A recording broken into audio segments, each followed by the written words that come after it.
Bom dia, boa tarde, boa noite. Começando mais um episódio do Impacto na Encruzilhada, episódio número 115. A governança não vai resolver. História é conversa pra boi dormir, eterniza a solidão, pior faz bem não. Pois bem, a gente aposta nossas fichas na governança das nossas organizações, redes, arranjos, coalizões, etc. Será que lá, que supostamente sairão os coelhos da cartola, que vão trazer análises potentes, saídas lúcidas e reflexões importantes para guiar a organização, ou a rede, o que seja, rumo ao tal do Eldorado do impacto, rumo ao tal alcance do que está posto na sua teoria de mudança? Será? Será que a gente não tem superestimado demais o potencial da governança no nosso setor? Convém lembrar que a gente continua vendo como membros dos conselhos, desses espaços de governança, um baita de um desequilíbrio, né? Entre quem está na base do setor, do nosso setor, da fantástica fábrica do impacto. Quem é que está na base? Predominantemente mulheres e pretas. Essa é a galera que está amassando o barro, que está lá na ponta segurando as broncas em tantos temas sociais e ambientais, não é mesmo? Pois bem, e quem que a gente olha ocupando os espaços de conselhos? Justamente os homens brancos da elite, em geral, financiadores. Tem alguma coisa errada aqui, não é mesmo? Tem algum descompasso aqui que não está fechando essa conta. Pois bem, então, não fechando a conta, como que a gente vai seguir apostando as fichas nessas estruturas de governança nos conselhos? Como a gente vai seguir acreditando que de lá dos conselhos sairão grandes jogadas de mestre da organização? Bom, eu trago aqui meus 20 centavos de reflexão sobre esse tema, tanto numa chave de experiências que eu já tive com conselhos, sendo membro de conselhos formais, sendo, digamos, conselheiro informal de organizações e também as relações que eu já tive como equipe executiva, dialogando, interagindo com conselhos. Não vou citar nenhuma, mas já circulei bastante e continuo circulando por esse tema, né? Então é daí que é o meu lugar, que eu teço aqui as minhas reflexões sobre esse tema. Então é isso. Para quem está chegando, seja bem-vindo. Esse é o Impacto na Encruzilhada, um podcast independente que eu gravo desde 2019, tentando trazer sempre uma visão mais crítica sobre o campo de impacto social. Eu costumo dizer assim que tudo que não é tratado no ecossistema de impacto social eu procuro trazer para cá. Essa é a minha linha editorial. Nem sempre fácil, né? Como vocês podem imaginar. Mas toda semana tem episódio novo. Geralmente 2, no mínimo 1. Então é isso. Na raça, na cara, na coragem. Vamos lá então destrinchar esse tema da governança. Pra que mexer nisso aí? Não há partilha nem dor, esmola. Nunca fui de me encostar. Bom, para começo de conversa, qual afinal é a função de um conselho, né? Quando a gente pensa no conselho, na estrutura de governança de uma organização, olhando para o nosso setor, a gente escuta muito na prática do setor que tem pelo menos 3 papéis que são esperados para conselheiros de organização do nosso setor. Primeiro, trazer recursos para a organização, obviamente, né? Segundo, trazer conexões relevantes, estratégicas. Terceiro, trazer repertório técnico, temático sobre aquela agenda de atuação. Resumindo, dinheiro, contato, repertório.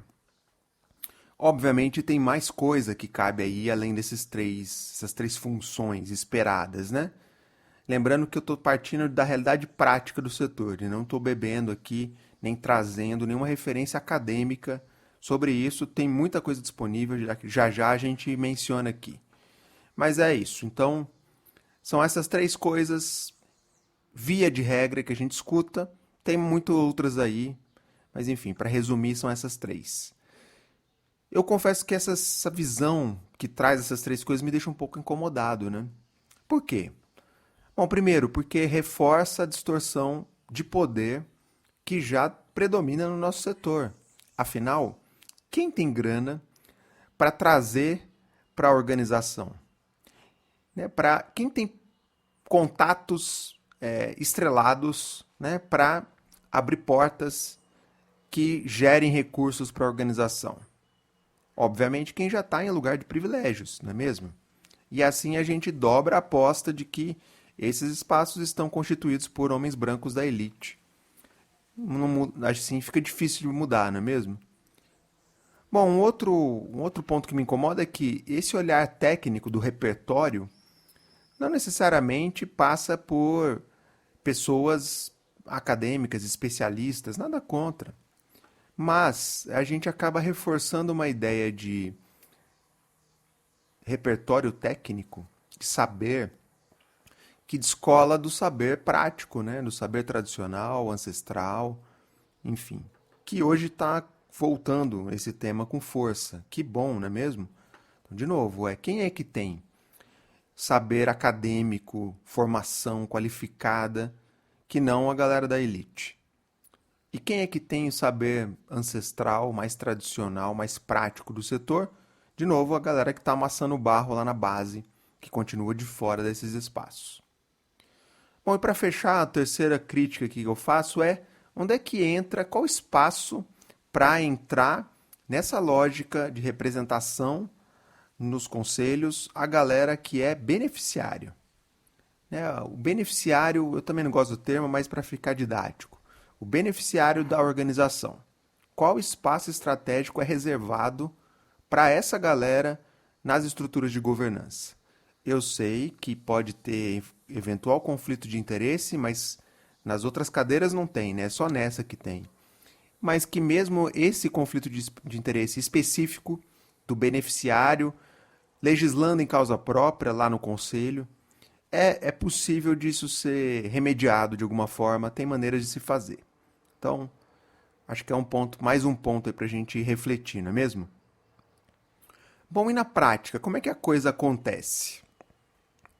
A gente tende a depositar uma baita expectativa no papel dos conselhos, qualquer que seja o nome aí que você quiser, conselho de administração, conselho de governança, conselho consultivo, conselho deliberativo, conselho fiscal, tem um monte, cada um com seu chapéu específico, né? Estou tratando de maneira genérica aqui, tá? Sem entrar, né, nas especificidades de cada um, mas a gente tende a apostar nossas fichas de que dessa entidade chamada conselho vão sair só soluções, né? Só caminhos mágicos, estratégicos para guiar a organização rumo ao Eldorado do impacto, à sustentabilidade econômica, à escala e por aí vai. Será que a gente não está depositando ficha demais nesse lugar? Bom, ao menos a gente poderia questionar essa ideia, né, e refletir um pouco sobre ela. Então eu trago aqui 7 pontos para a gente refletir sobre esse tema, sobre o quanto a gente espera às vezes demais das estruturas de governança. Então, vamos lá, sem mais delongas, vamos ver os 7 pontos. Vai se perguntar onde foi que errou.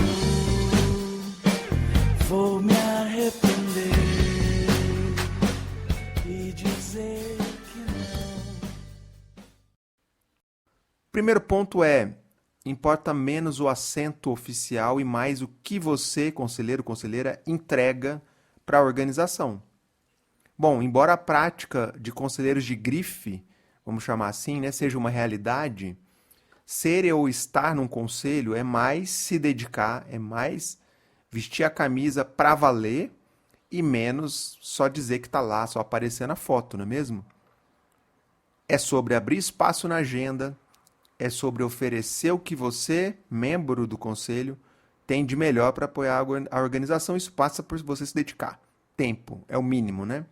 Portanto, na minha visão, é menos sobre status, é menos sobre ter conselheiros de grife e mais sobre entrega. Embora na prática a gente veja um pouco diferente disso, não é mesmo? A gente ainda insiste numa lógica de trazer conselheiros de grife, né? Conselheiros que são influenciadores ou que têm uma rede da elite, que ele se conecte, blá blá blá.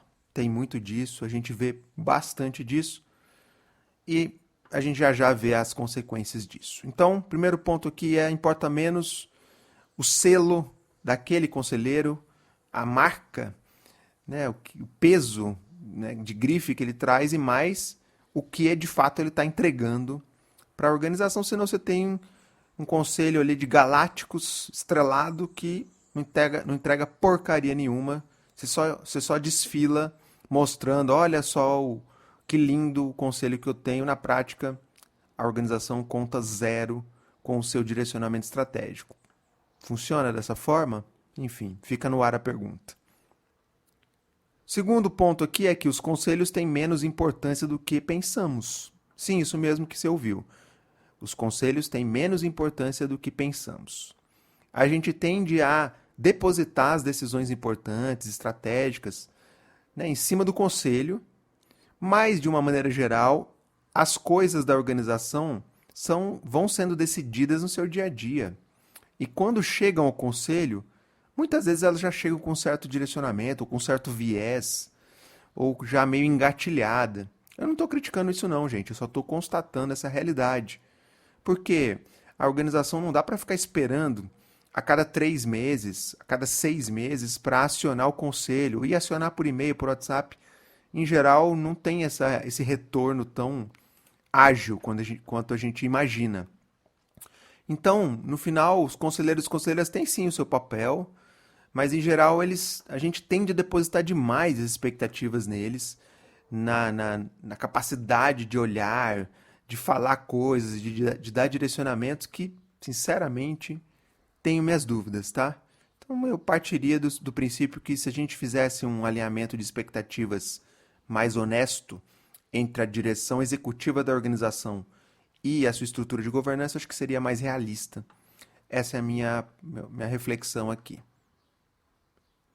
Terceiro ponto é que há pouca interação entre conselheiros e conselheiras.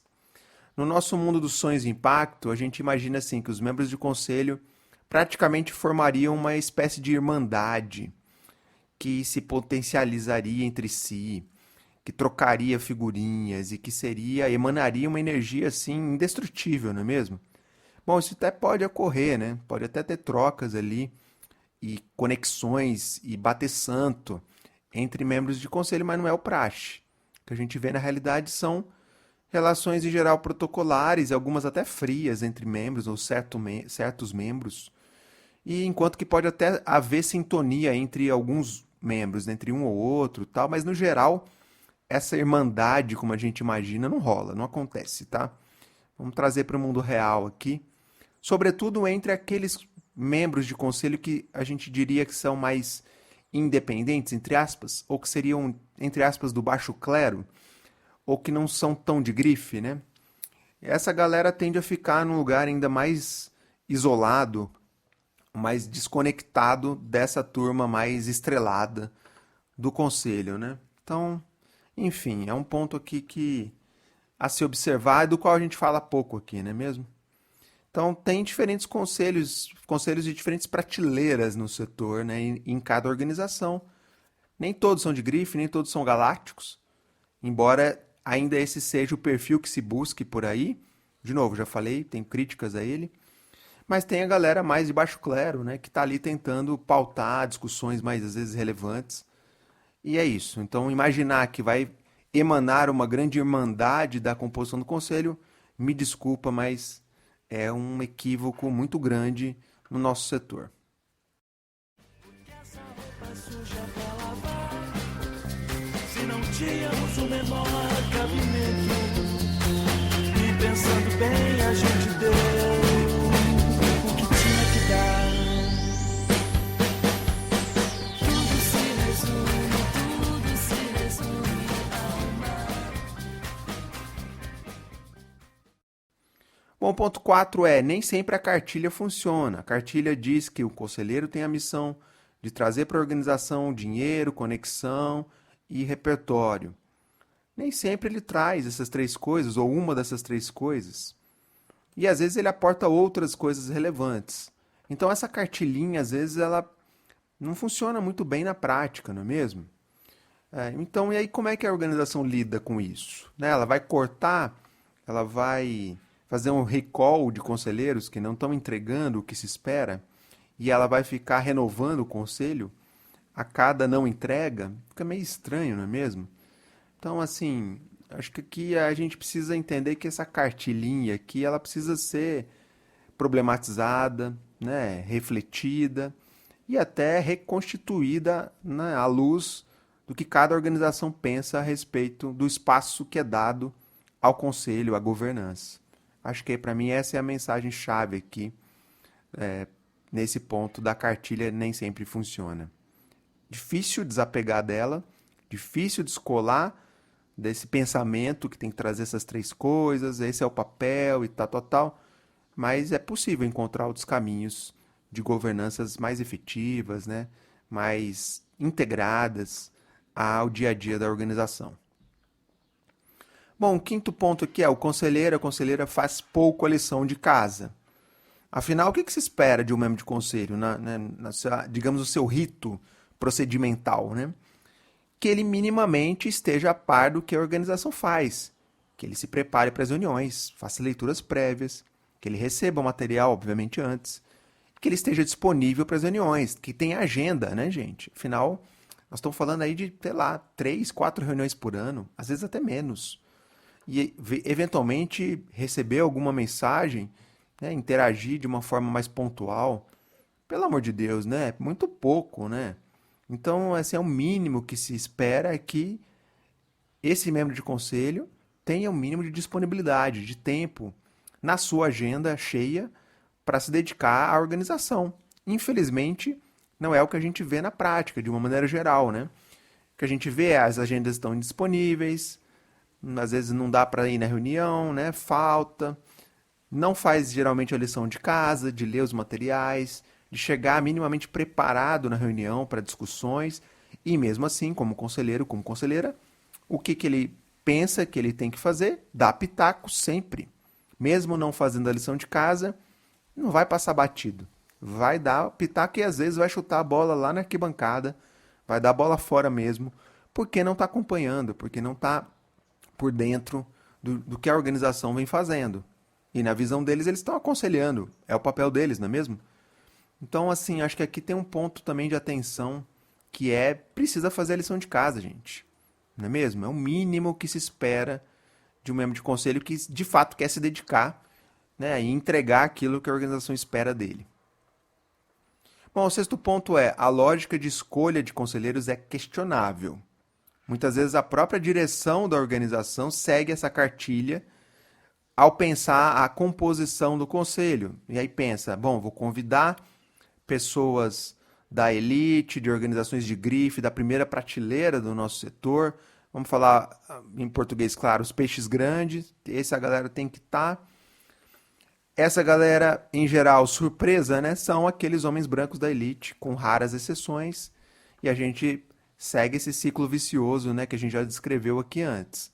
Então, a gente segue esse rol para pensar um pouco composição de conselho com algum ingrediente de diversidade regional, de gênero, né, étnico-racial, LGBTQIA+, etc. Que bom, isso está crescendo, mas ele acaba sendo um fator secundário. Né? O primeiro é quem tem a grana, quem tem os contatos chaves, quem é peixe grande, essa galera precisa trazer e depois eu tento compor, né, gênero, diversidade, etc. Tá, mas quando se propõe outras maneiras de se fazer esse processo, parece haver assim, uma certa trava, né, invisível que impede a organização de seguir. Parece que não é possível, né? Não dá para fazer de outra forma. Gozado, né? Interessante isso, né? Bom, acho que a pergunta que tem que ser feita é, afinal, está se convidando para participar da governança da organização aquelas pessoas que de fato têm mais a acrescentar na agenda que aquela organização atua, nos territórios por onde ela atua, com os públicos com os quais ela atua, é a galera mais potente, que tem mais coisa a agregar? Ou a gente só está convidando aquela galera que entende alguma coisa desse tema, mas que tem grana, contato, né, e conexões para trazer para a roda? Acho que esse é o que está guiando na prática, nesse segundo ponto. Mas enfim, é isso. Tire suas próprias conclusões, caro leitor, caro ouvinte, cara ouvinte. E assim vamos. Tantas dúvidas, as mesmas velhas dúvidas. E você, numa atitude responsável, me deixou suspenso no ar. Não é do meu feitio, mas vou entregar. Bom, o sétimo ponto é dinâmica das reuniões, né, de conselho. Geralmente, muito expositiva e pouca discussão estratégica. Bom, em geral é isso, né? Reunião de conselho é momento que a direção executiva da organização encontra para despejar um monte de informação, precisa prestar conta, precisa reportar o que está fazendo. Lembrando, né, os conselheiros, no geral, não fazem a lição de casa, não acompanham o relatório anual, não fazem as leituras do que está acontecendo, portanto, eles vão chegar na reunião e esse momento vai ser justificado. Precisa ter um momento de entrega, de informativo para o conselho, e aí o que gera? Reuniões expositivas de chatas, cansativas, com excesso de informação, às vezes coisa até operacional, e aí, resultado, sobra pouco ou quase nenhum espaço para discussões mais estratégicas, que é o que se espera de um conselho, não é mesmo? Direcionamento estratégico, né? Lembrando. Então, o resultado disso a gente já sabe, né? Vai faltar tempo para concluir essas conversas, esses direcionamentos estratégicos, essas conversas de contexto, e aí vai ficar para uma próxima reunião daqui 3 meses, 4 meses. E até lá, o que a direção executiva da organização faz com aquele direcionamento estratégico que não aconteceu, ou que aconteceu mais ou menos, meia bomba? E aí, o que a direção executiva faz? Pois bem, ela vai ter que dar seus pulos, né? E muitas vezes não dá para esperar, precisa seguir, né? Então, assim, esse é um ponto-chave aqui que eu vejo acontecer, que é dinâmicas das reuniões. Dá para pensar em formatos diferentes desse? Sim, obviamente que dá. Mas por que isso não é uma realidade? Bom, porque por vários fatores, né? Mas porque, primeiro, a direção executiva da organização, em geral, segue atolada por demandas operacionais e ela acaba não tendo muito tempo para pensar com mais antecedência essas reuniões, né? Desenhar melhor as reuniões, repensar, validar, testar, para aí sim chegar nas reuniões com menos tempo informativo e mais proposição de reflexão. E aí não é só levantar o espaço, abrir o espaço de discussão estratégica. Precisam ter as perguntas certas, né? Esse espaço precisa ser bem pensado para que, de fato, o conselho possa, né, trazer o seu direcionamento e isso fazer sentido para a organização. Então, é isso. Esse é um ponto bem chave, que é a dinâmica das reuniões, e, em geral, ele é tratado de uma maneira metodológica / operacional, e isso é um equívoco muito grande.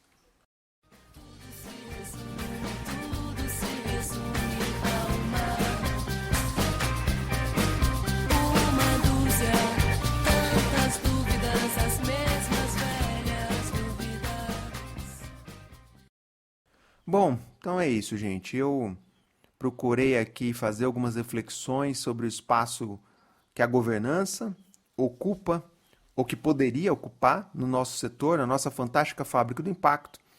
Lembrando que eu trouxe as reflexões a partir da minha vivência, mas lembrando, tem material, tem referências, né, materiais sólidos aí sobre o tema.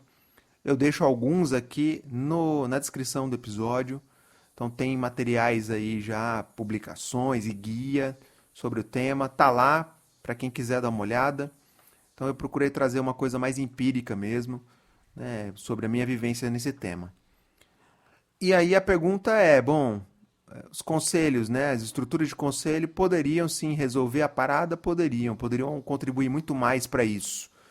Mas às vezes a maneira como todo o sistema opera nesse tema está conspirando para a gente seguir só fazendo de conta que que temos uma estrutura que funciona, infelizmente. Acho que a gente deveria mudar isso, repensar com mais consistência esse tema. É isso, né? Então, antes de fechar, eu deixo a minha dica de podcast de hoje. Deixo um podcast que chama Dissidentes, especificamente um episódio que se chama Quem Tem Medo das Trans. Baita discussão, incrível. Tangencia essa discussão de diversidade que a gente falou nas composições.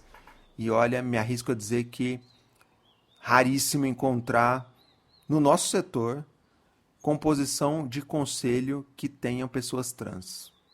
É muito raro de encontrar, aliás, não conheço nenhuma, mas se tiver, certamente adoraria conhecer e saber mais. Bom, então é isso, gente. Espero que vocês tenham gostado. Se cuidem, um abraço e até a próxima.